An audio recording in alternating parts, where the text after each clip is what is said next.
E aí, essa galera? Beleza, gente? Bora lá pra nossa aulinha agora de geração dos computadores, né? É uma aula ainda um pouco mais histórica, tá, gente? Não é tão importante para nosso curso, deixa aqui mais por questão de curiosidade. Não vou cobrar isso em prova, beleza? Mas isso já caiu em algumas provas de concurso. Posso até cobrar em prova, tá? Mas se for, vai ser uma coisa bem simples, tá? Não preciso que vocês decorem nada disso que tá aí, é mais que tenham uma ideia, né? Um conhecimento geral sobre o assunto. Agora, para quem faz concurso, eu já vi isso cair já, tá? É, vamos lá. Quanto às datas, tá? Essas datas aí, alguns livros podem trazer um pouco diferente, então eu tentei fazer de forma que concordasse com a maioria dos autores, beleza? Olha só.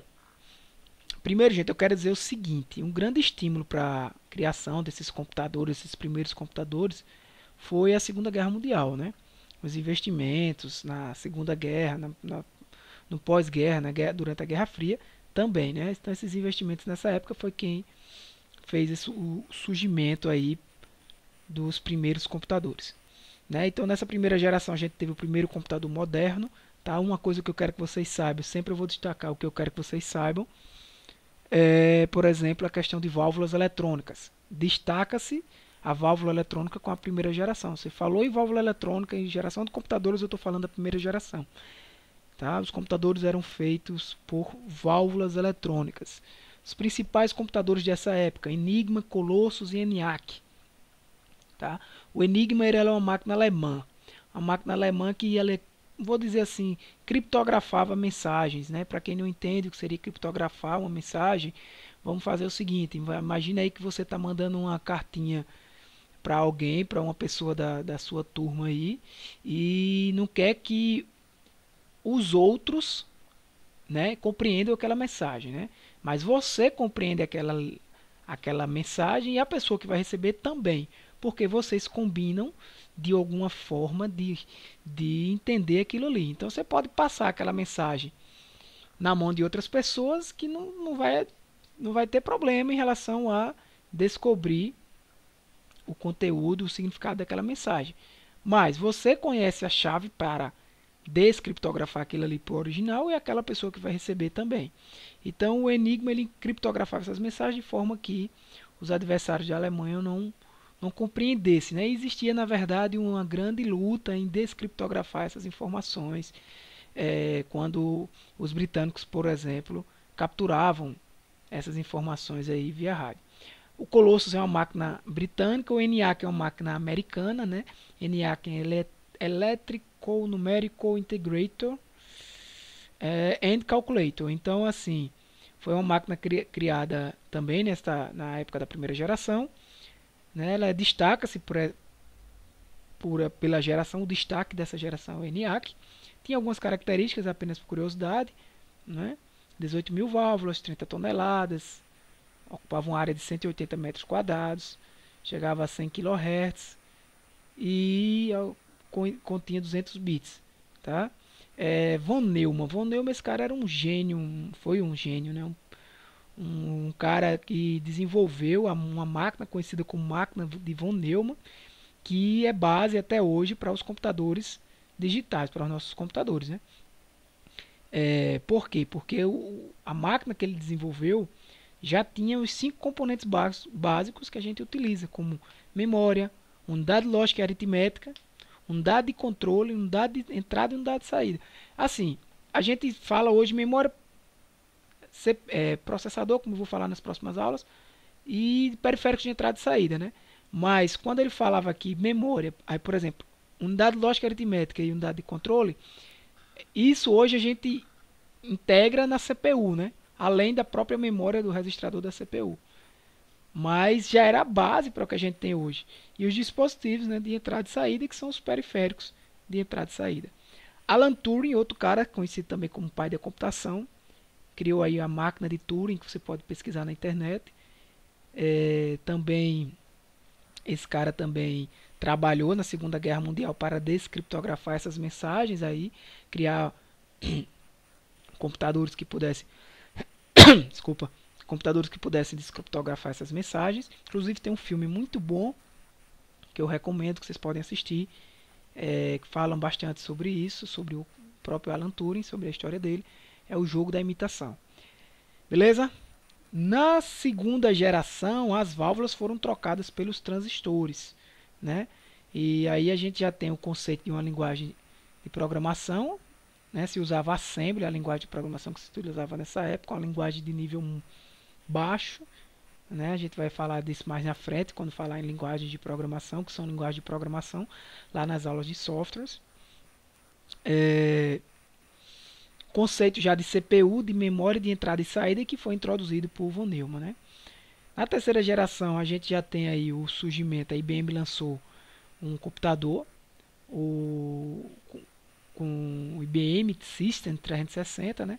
E aí a gente já tem os circuitos integrados que armazenavam dezenas de transistores, né? A gente já tem a criação dos microchips, a gente já tem armazenamento em fita magnética, criação do mouse, começando a conexão de redes de computadores, né? A primeira conexão entre computadores, quando um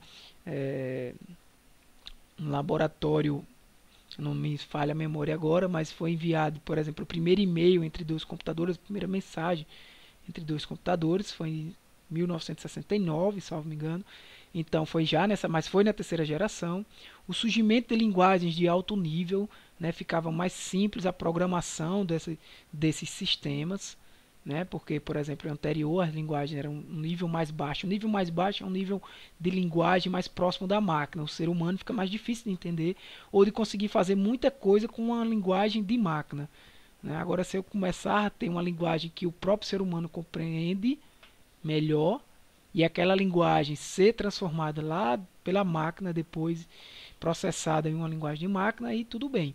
Então a gente já começa a ter linguagem de programação, como C, por exemplo, que é uma linguagem que até hoje é bastante utilizada. A quarta geração, aí eu já venho com a ideia de microprocessadores, né, para eu poder ter o PC, o Personal Computer da IBM, que foi criado lá na década de 80. Quando eu falo em PC IBM, eu estou falando de uma arquitetura exclusiva lá da organização, né, da empresa, da IBM, que é a arquitetura que é utilizada basicamente até hoje, que você utiliza. Se você não estiver usando, por exemplo, o seu computador de casa aí não for um Apple, né, a arquitetura IBM que eu utilizo lá para instalar o Windows e usar o Windows no meu computador. Os sistemas operacionais da época tinham o MS-DOS, que é um sistema operacional que deu origem ao Windows, né? Unix, o Apple, Macintosh, sistemas operacionais aí da época da quarta geração, né? Da década de 80, início de 90. Linguagem de programação orientada a objeto, né? São linguagens que facilitam ainda mais a programação, de forma que você consegue desenvolver, digamos assim, o programador ele passa a ter uma facilidade maior de conseguir mais funções, desenvolver mais funções naquele software, naquele programa, digamos assim, com menos código, com a facilidade melhor, com a forma de entendimento daquela linguagem, daquele código, daquele programa por outro programador mais simples, de forma mais simples. Então eu já tenho aí linguagens orientadas a objetos, como por exemplo C++, se alguém já ouviu falar. Circuitos integrados em larga escala, e aí é uma principal característica dessa época, também uma das principais, em larga escala, né? Quando eu falo em larga escala, eu estou falando em Very Large Scale Integration, né? Eu já estou falando que eu não tenho mais dezenas, mas como eu tinha antes, mas aí eu tenho centenas ou até milhares de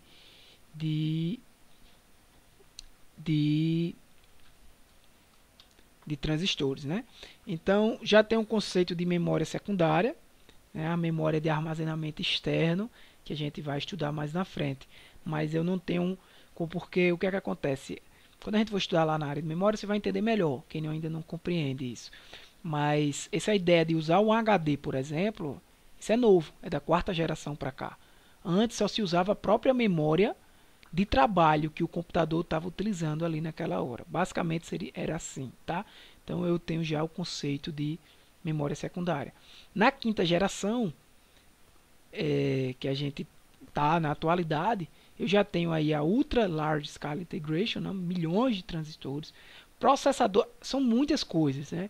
Eu poderia até dizer que essa quinta geração veio um pouco depois de 91, né? Assim, né? Eu diria que 91, assim, por causa da questão dos transistores, mas muita coisa aí veio depois dos anos 2000, né? Processadores multicore, armazenamento em massa, conectividade, inteligência artificial. Essa conectividade, eu estou falando de, por exemplo, você poder conectar a sua casa, dispositivos da sua casa ao seu computador, tudo em rede, tudo lá ligado. A sua geladeira pode estar ligada no seu computador, no seu celular, né? Então, no seu relógio, ou pode estar ligado no servidor da sua empresa, há muitas outras informações. Então, essa conectividade é também uma novidade muito recente da quinta geração. A própria inteligência artificial aí que está em abrangência. Sistemas operacionais gráficos, e aí já vou mais para a década de 90, né, quando eu venho lá com as primeiras versões do Windows. A arquitetura de 64 bits nos processadores. Eu já tenho aí mais recente, até digamos alguma década, até década passada, eu tinha processadores de 32 bits, né? Os processadores eles trabalhavam com os dados. A gente quando for estudar barramentos, eu vou explicar isso melhor, mas eu trabalhava com 32 e 32 bits sendo transmitidos. Hoje, os processadores são 64 bits, a arquitetura de 60 é uma arquitetura diferente, né? Então, ao invés de eu ter de 32 e 32 bits sendo transmitido, eu tenho de 64 e 64 bits.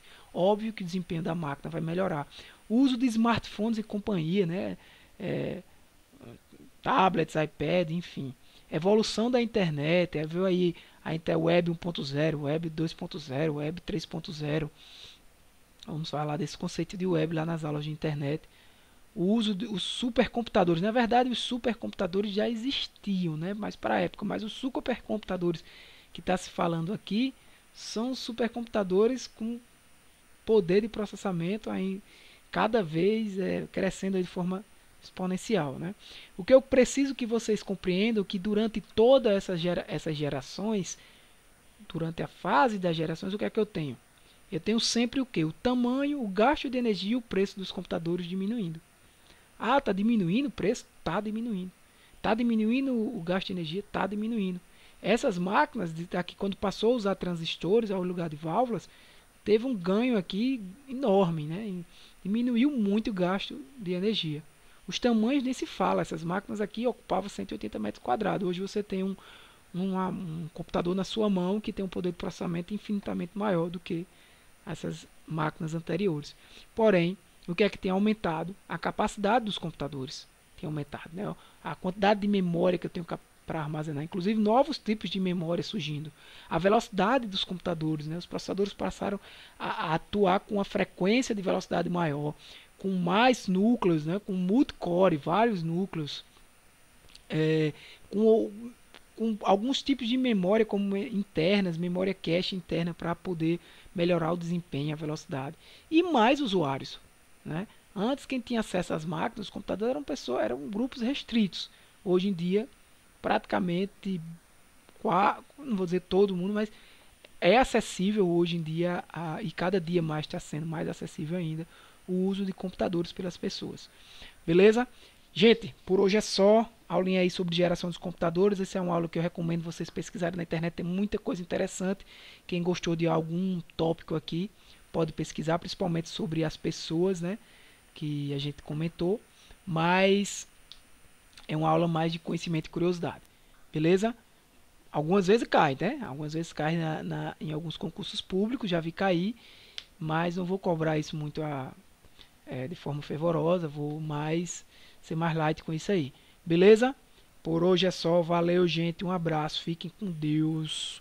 Valeu.